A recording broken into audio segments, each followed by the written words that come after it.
The truth is that Nnamdi Kanu is having serious health issues, serious health complications, and beyond that, his nose is also bleeding. So IPOB and the family of Nnamdi Kanu has been crying out and speaking out, and one of the things they have done, which the news just broke, is that they have written to World Medical Association over Nnamdi Kanu's case. Nnamdi Kanu's lawyer petitions World Medical Association over IPOB leaders' failing health. Nnamdi Kanu's health is going down every second, every minute, every day. And Nnamdi Kanu's lawyer has written to the World Medical Association. Let's look at it because this news just broke and it's very, very, very important. We don't ignore this. The legal team of the 10 leaders of the indigenous people of Biafra, IPOB, Mazi Nnamdi Kanu, has written to the World Medical Association, WMA, over the deteriorating health of the agitator in the custody of the Department of State Services, DSS. They wrote to this organization. The letter dated October 3, 2025, was written by the law office of Bruce Finn. Of course, you know Bruce Finn is a lawyer of Nnamdi Kanu in the United States of America, Washington, D.C., and addressed to Justice Jacqueline Kitulu, president of the World Medical Association. World Medical Association. Since Nigerian Medical Association may not really want to do something regarding this matter. The Registrar of the Federal High Court, Abuja, Director General, Department of State Services, DSS, the Nigerian Medical Dental Council, and the President of the Nigerian Medical Association, NMA, were all copied in the letter. Let's move on. The letter informed the World Medical Association that Mazi Nnamdi Kanu has been denied proper medical care for 4 years since his arrest in Kenya and rendition to Nigeria in 2021.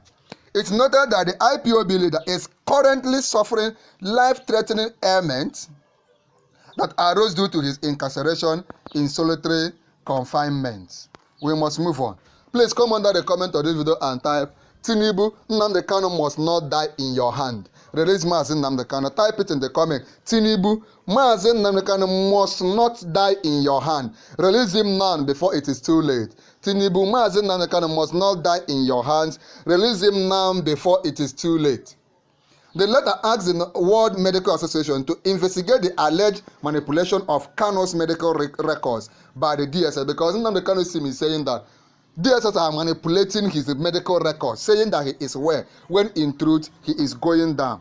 Part of the letter read, I represent Biafran leader Mazi Nnamdi Kanu, a nation with a population of over 70 million people. I represent Biafran leader Mazi Nnamdi Kanu, a nation with a population of over 70 million people. That is Biafrans. He has been detained in a Nigerian dungeon in solitary confinement for more than 4 years without trial. He was kidnapped and tortured in Kenya, Nairobi, Kenya, in June 2021. Both Kenya and Nigerian authorities were the perpetrators of the crime, according to a July opinion of the United Nations Working Group on Arbitrary Detention issued on July 2022. Mazi Nnamdi Kanu has been deprived of proper medical care by Nigerian authorities for acute ailment caused by Kenyan Nigerian government because they brutalized him. The deprivation has now reached a life-threatening threshold as elaborated below. Please, nobody should keep quiet. Let us come under the comment of this video and type, Tinubu, nothing must happen to Nnamdi Kanu. Nnamdi Kanu must not die in your hand. Release Mazi Nnamdi Kanu now. Mazi Nnamdi Kanu is asking that the World Medical Association intercede with the Nigerian Medical Association, NMA, warning of suspension from WMA for unethical practices regarding Mazi Nnamdi Kanu unless his medical care without tarry satisfy the highest professional care and his critical care providers are let free from intimidation, harassment, and prosecution, because those that are the Nnamdi Kanu's preferred medical caregivers are being harassed by the DSS. They are not allowed to take care of him.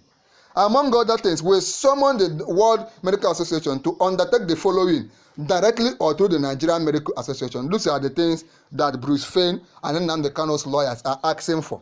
1.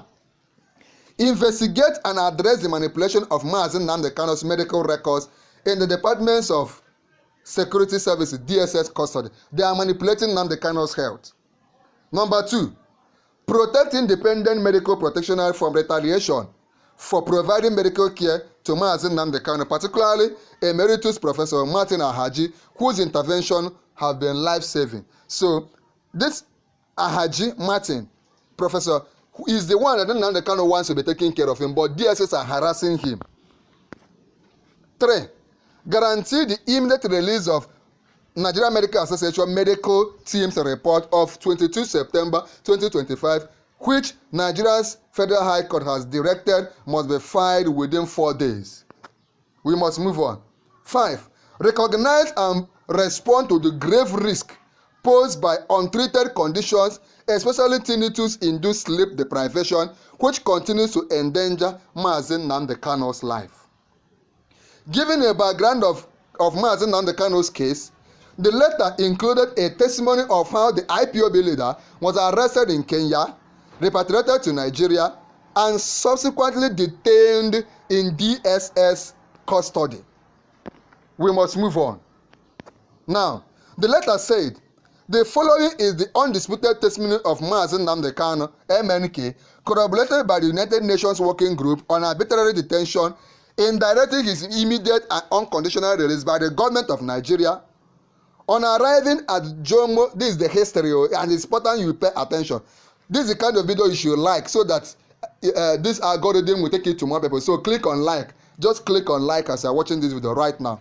On arriving in Jomo Kenyatta International Airport in Nairobi in June 2022, MNK, Mazi Nnamdi Kanu, was violently abducted by masked operators. They put on masks, manhandled and dragged into captivity. For 8 days, Mazi Nnamdi Kanu was chained by the leg of a wall in a pitch dark, windowless, a room without window. We must move on. On the first day, Mazi Nnamdi Kanu's head was slammed against the edge of a car door, resulting in an open wound that bled into his clothing. Can you imagine? Please come under the comment or the video and say, Tinubu, don't allow Mazi Nnamdi Kanu to die. Mazi Nnamdi Kanu must not die in your hands. Tinubu, Mazi Nnamdi Kanu must not die in your hand. Release him now. The pain was sharp. His vision, blood, and dizziness set in almost immediately.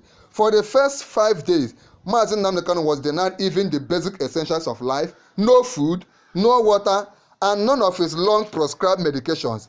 This deprivation nearly suffocated Mazi Nnamdi Kanu, producing severe difficulty in breathing and overwhelming weakness. They want to kill this man. On the 5th day, when his body began to fail, a doctor was summoned. His blood pressure was dangerously high. Mazi Nnamdi Kanu was given a 40 mg dose of amlodipine, along with a strange red wine-colored liquid. Soon after, a cardiologist performed an ECG examination, but its results were never disclosed to Mazi Nnamdi Kanu, who was treated as an object, not as a patient, with strict instruction issued to the doctors not to explain or converse. From the evening of that 5th day until Mazi Nnamdi Kanu's first rendition from Nairobi to Abuja on the 8th, Mazi Nnamdi Kanu was compelled to ingest 40 mg amlodipine daily, an unidentified white tablet, and an unmarked gel-like substance. This is what they were putting inside Mazi Nnamdi Kanu's head. MNK's treatment in Kenya, marked by brutality, secrecy, and denial of basic medical rights, left him severely weakened by the time of his criminal, unlawful transfer to Nigeria. Remember to come under the comment of this video and type, Tinubu, Nnamdi Kanu must not die in your hand. Release him now. This man must not die in your hand. Release him now. At the Nigerian Intelligence Agency NIA facility in Abuja, Mazi Nnamdi Kanu was immediately placed on 10 mg amlodipine and a diuretic. There was no improvement in his condition. Within days, MNK, Nnamdi Kanu, was moved to the DSS detention facility. Blood analysis there revealed a life-threatening potassium deficiency. Nnamdi Kanu's level had collapsed to a life-ending 1.9 MnO/L. MnK was then placed on potassium supplement, amlodipine 10 mg, eplerenone 50 mg, boceprolol 5 mg, later increased to 10 mg. Whenever potassium, this is what Nnamdi Kanu is passing through. Whenever potassium supplements were withdrawn, MnK's level plummeted again to the same life-threatening range. At one stage, the DSS sent Nnamdi Kanu's blood samples to South Africa for testing, which confirmed severe potassium depletion but gave no explanation for its cause.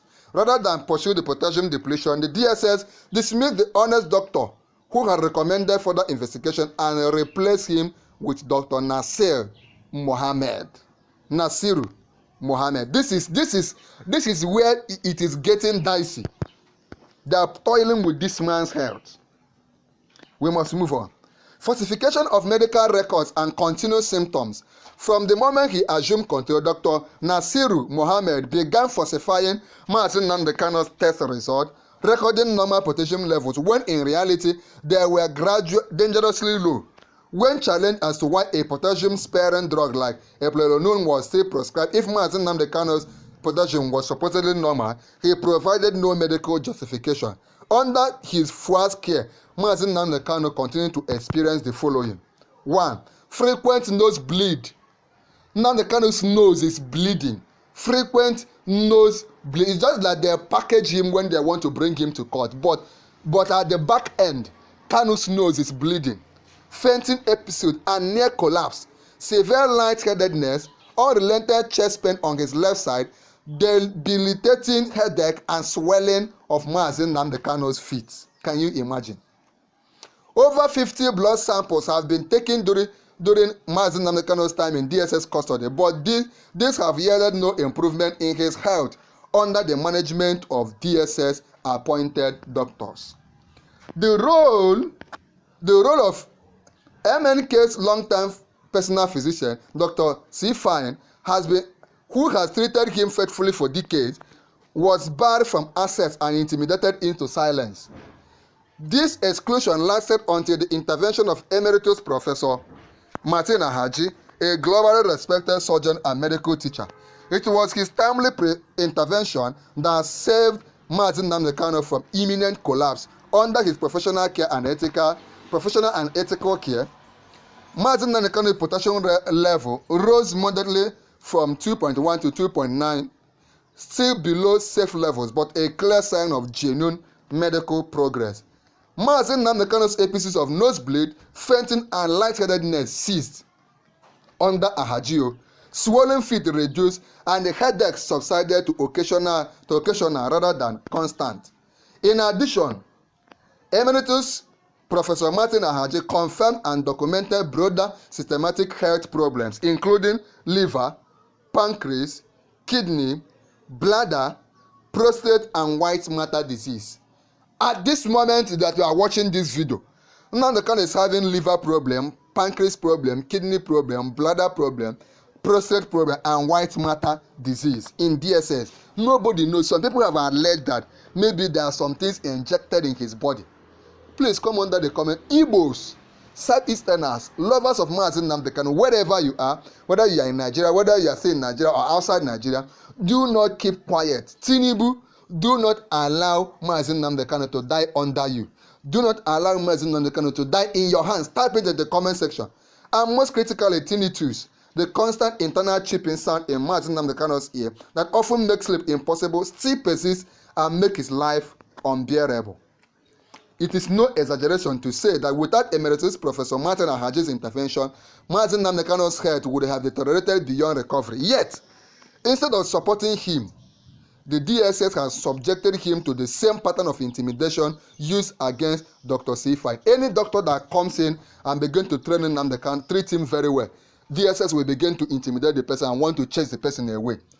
The letter stated the dangers of tinnitus and sleep deprivation. Among the gravest threats to Nnamdi Kanu's survival today is tinnitus. The incessant chipping in his ear is more than a nuisance. It robs Nnamdi Kanu of sleep, sometimes making rest completely impossible. It exacerbates Nnamdi Kanu's hypertension. It magnifies chest pain, fainting risk, and psychological strain. It undermines Mazi Nnamdi Kanu's body's natural capacity to heal. DSS doctors once proposed to drain fluid from Mazi Nnamdi Kanu's inner ear, but abandoned the idea due to the risk of permanent hearing loss, that he may not hear again. Since then, no serious effort has been made to treat this condition, even though its effects are cumulative and potentially devastating. Sleep deprivation, when combined with existing hypertension, organ strain, and potassium instability, places Mazi Nnamdi Kanu in immediate danger of stroke, collapse, or sudden death. The letter also informed the World Medical Association of details of the Nigerian Medical Association medical assessment of 22nd September 2025.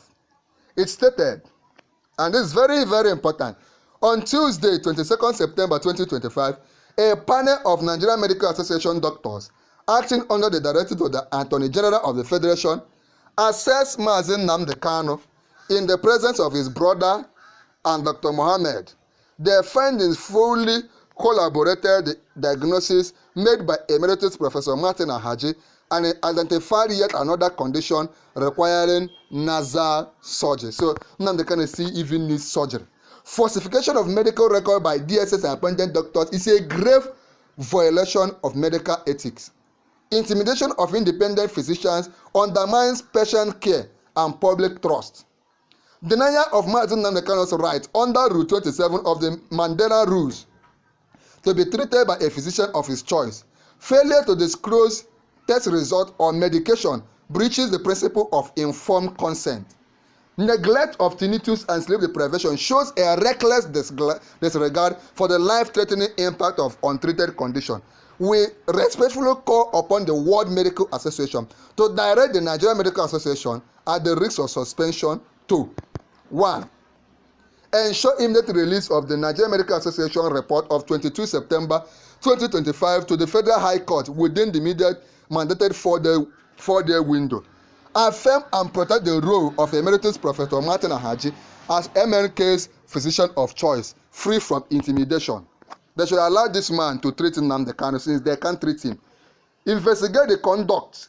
They need to investigate this man. Investigate the conduct of Dr. Nasiru Mohammed and other DSS appointed doctors for falsification of Nnamdi Kanu's result. Recognize tinnitus and sleep deprivation as urgent dangers requiring immediate medical response. Institute an independent oversight mechanism to guarantee medical ethics and patient rights in cases involving Mazi Nnamdi Kanu and other detainees in Nigeria. Remember, even in this case, they are not fighting only for Nnamdi Kanu, they are fighting even for others. That is the spirit. Nnamdi Kanu is not just fighting for himself, but for other detainees, both people detained because of Biafra and others. We must move on. Without immediate decisive action by the World Medical Association and Nigerian Medical Association, Nigeria's criminal medical neglect of Mazi Nnamdi Kanu may prove fatal. This is the way it is. Kanu's nose is bleeding and he is having several issues.